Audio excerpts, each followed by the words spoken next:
Madame, Messieurs les jurés, je me trouve devant vous aujourd'hui pour défendre la cause de ma cliente, la persuasion. Elle est accusée d'influencer les comportements en s'immisçant dans des sites web ou des applications. Vous dénoncez sa présence dans une multitude de dispositifs commerciaux. Je comprends vos craintes. L'envoi d'un message à 1 million d'individus en un clic. Mais la persuasion œuvre aussi pour la bonne cause.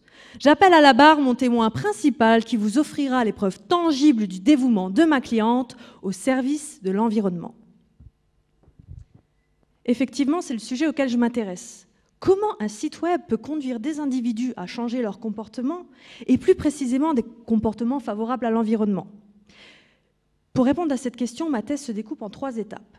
Première étape, j'ai sélectionné 3 sites, WWF, Greenpeace, Humanité Biodiversité.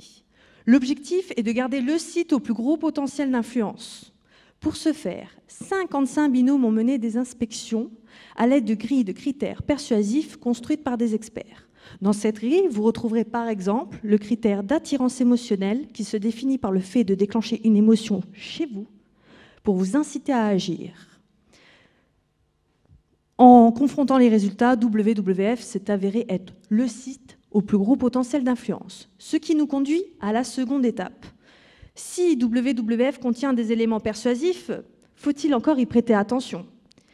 Pour cela, 30 participants ont exploré WWF. Pendant ce temps, je scrute leur regard à l'aide d'un eye tracker, un système incorporé dans l'ordinateur qui me permet de suivre leur regard pendant leur exploration. De cette façon, je sais précisément ce qui a été observé ou non. Ce qui nous conduit à la seconde étape. Des éléments persuasifs attirent notre attention, mais est-ce qu'ils ont l'effet escompté? Pour le savoir, je mesure les attitudes ainsi que les intentions comportementales, comme le fait de faire un don à WWF. Ce questionnaire est à compléter une première fois avant la visite du site et une seconde fois après. Ça me permet de constater s'il y a eu effectivement des changements d'intention ou d'attitude, mais plus précisément de voir le lien des éléments observés qui ont pu conduire ces changements. Vous l'aurez compris, Madame, Messieurs les jurés, la persuasion peut sembler vile, sournoise, mais entre de bonnes mains, elle peut vous conduire au meilleur de vous-même. Je vous remercie.